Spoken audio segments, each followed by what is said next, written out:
Comment aimer votre épouse par la prière? Comment aimer votre épouse comme il se doit par la prière?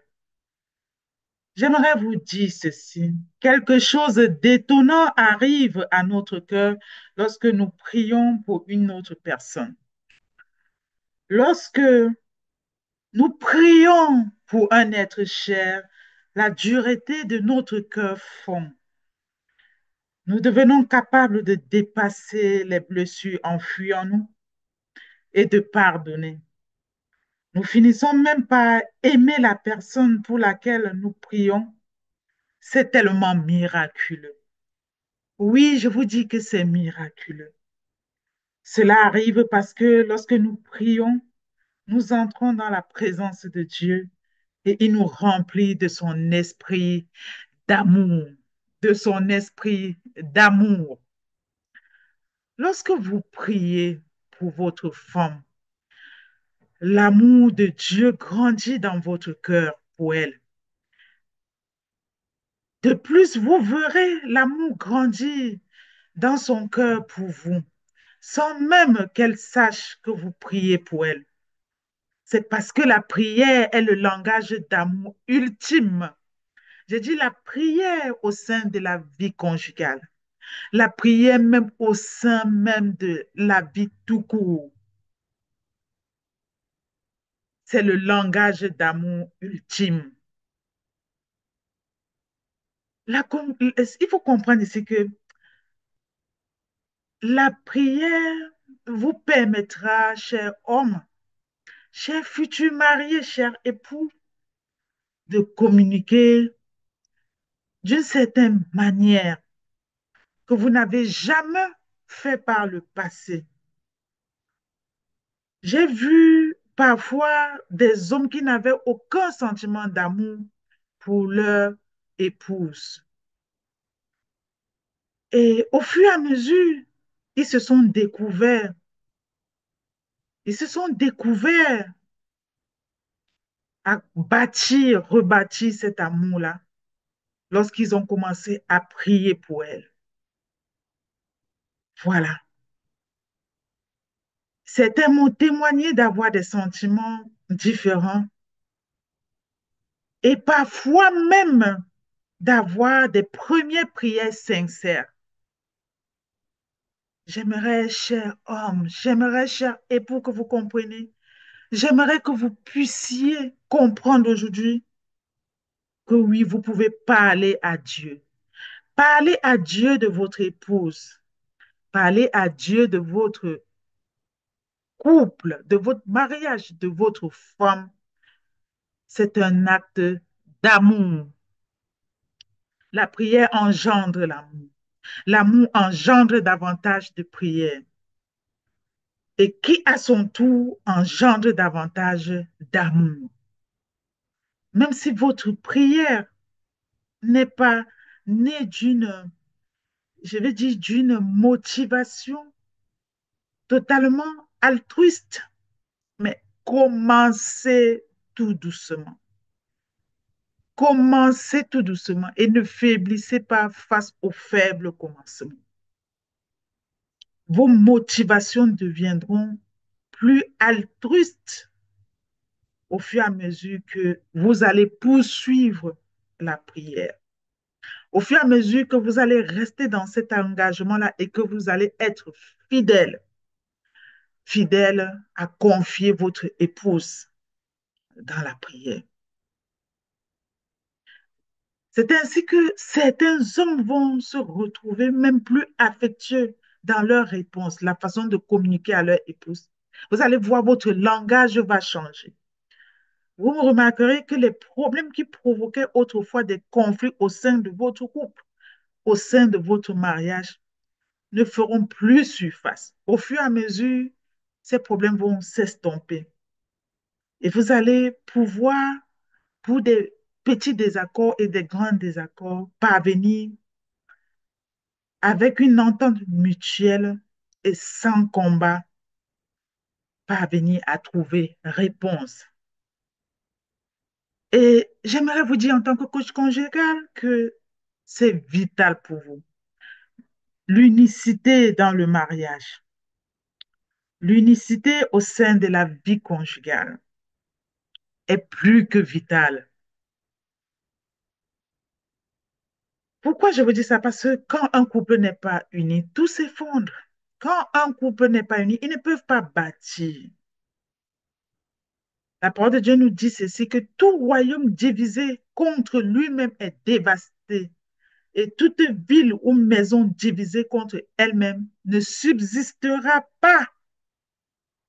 La prière apporte l'unité, même si vous ne priez pas ensemble. Il faut déjà commencer par prier l'un pour l'autre. Et vous allez vous découvrir un jour en train de prier ensemble. Donc, hmm, comment aimer votre épouse si ce n'est pas la prière? Comment aimer votre épouse comme il se doit par la prière?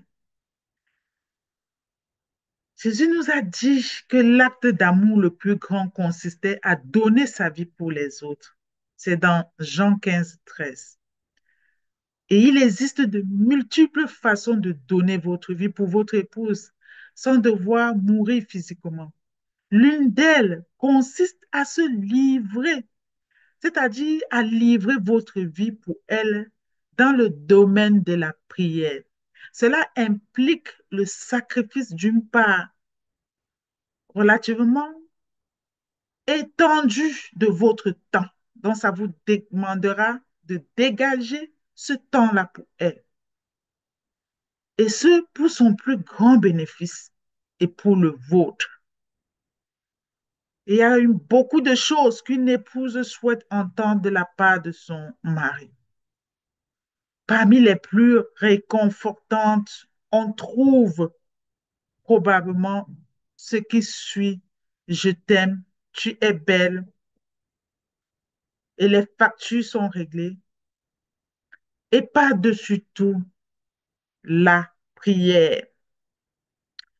Toutefois, parmi toutes ces choses qu'une épouse souhaite entendre de la part de son mari, il y a une qui sort du lot et qui lui donnera la sensation d'être aimé plus que tout au monde, à savoir, à savoir ceci: je prie pour toi aujourd'hui, mon épouse. Hmm. Chaque fois qu'une femme entend son mari lui dire qu'il prie pour elle, elle se sent protégée, aimée. Elle a le sentiment d'avoir de la valeur. Donc, si vous désirez que Dieu attendrisse le cœur de votre épouse, le cœur de votre compagne, si vous désirez qu'il opère une réconciliation entre vous et qu'il enrichisse votre vie conjugale, votre vie de couple, ou qu'il fasse en sorte que votre mariage soit plus agréable à vivre, alors mettez-vous à prier pour elle. Mettez-vous à prier pour elle. Si vous souhaitez que votre épouse se jette à vos pieds, demandez-lui simplement: pour quelle chose veux-tu que je prie pour toi aujourd'hui? Mesdames, ne me laissez pas tomber sur ce point-là. Pour les femmes qui m'écoutent aussi, au travers de ces 40 jours, ne me laissez pas tomber sur ce point-là. Je sais que vous êtes aussi en train de m'écouter profondément. Ces 40 jours, ce n'est pas juste pour les hommes. Les 40 jours de restauration, ce n'est pas juste pour les hommes, c'est bien écrit: restauration familiale et conjugale. Alors, je vais rajouter peut-être un peu beaucoup. Je dis ceci à un homme qui est connecté avec moi ce soir: votre épouse ne manquera pas d'apprécier l'attention, l'attention qui est que vous avez dorénavant décidé de la porter. Je dis de la porter dans vos prières et de manière sincère. la prière efficace et sincère. C'est-à-dire, pas juste la prière, mais qu'après la prière, cela suit par des actes de bienveillance à son égard. Cela suit par la façon de communiquer, la façon d'agir, la façon de lui pardonner, votre tolérance, votre compromis à temporiser votre caractère, votre comportement, votre compromis à temporiser vos colères incessantes. Ce que je viens de vous dire, ce ne sont que le reflet d'un engagement d'un homme envers, je dis envers son épouse, envers même son couple. Si vous dites à votre épouse que vous priez pour elle sans toutefois vous mettre à exécution, je vous, hmm, je vous conseille d'éviter, d'éviter cela. Je vous conseille d'éviter cela parce que le mensonge ne tient pas long feu.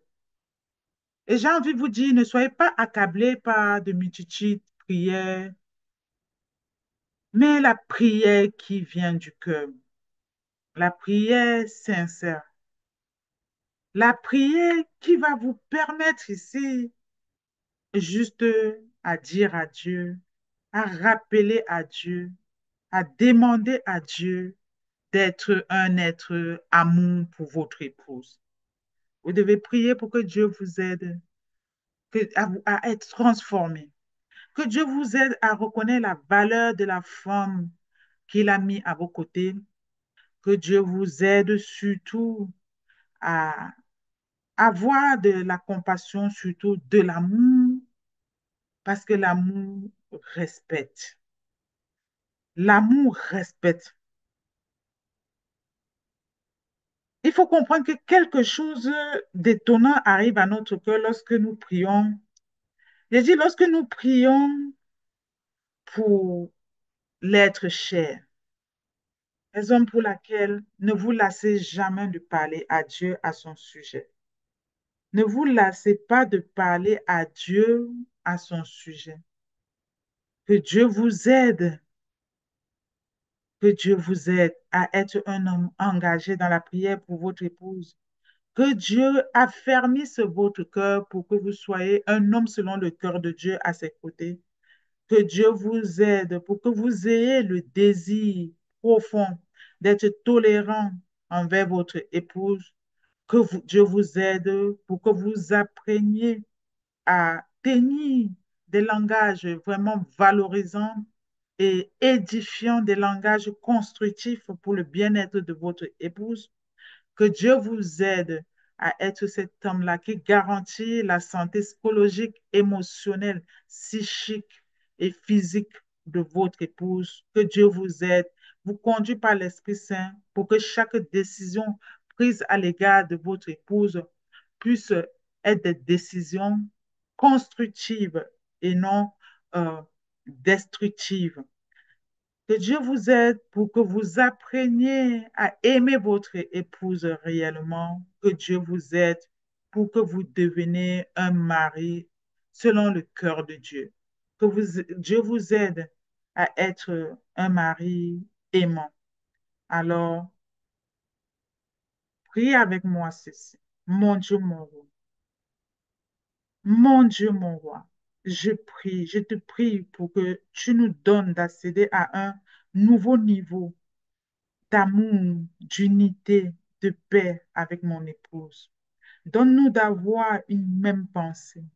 Donne-nous d'avoir, Père, des mêmes idées. Donne-nous d'avoir, Père, toujours l'esprit de pardon et de tolérance au sein de notre mariage.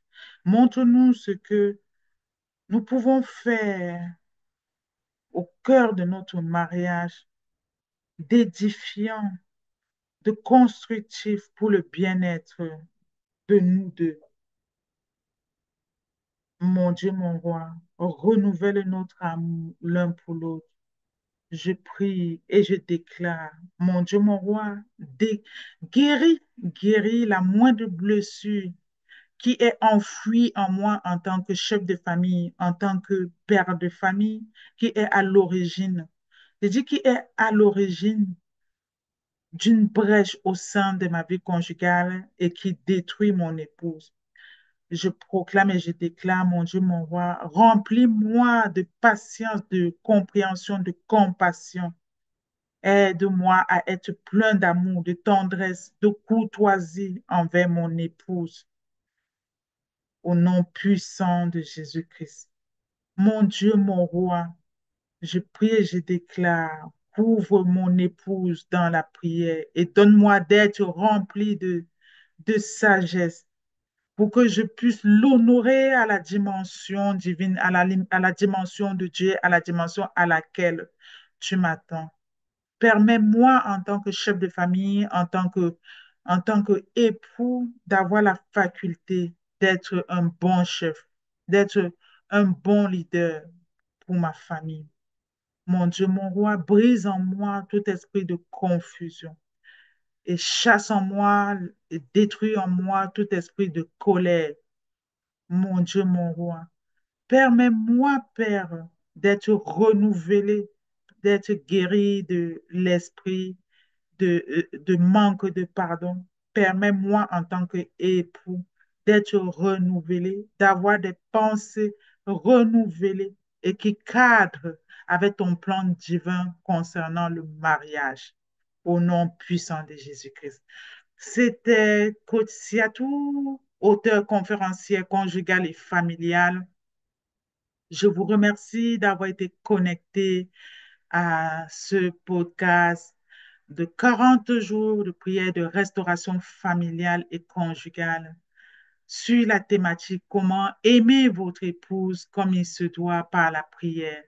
J'espère que vous avez aimé ce moment partagé ensemble. Alors partagez cette émission autour de vous. Vous avez des jeunes hommes autour de vous, vous avez des frères, vous avez des cousins, des papas, des oncles, certainement qui ont été peu enseignés en ce qui concerne le domaine de la vie conjugale, le domaine marital. Alors, cette émission peut venir aujourd'hui changer le cours de leur vie.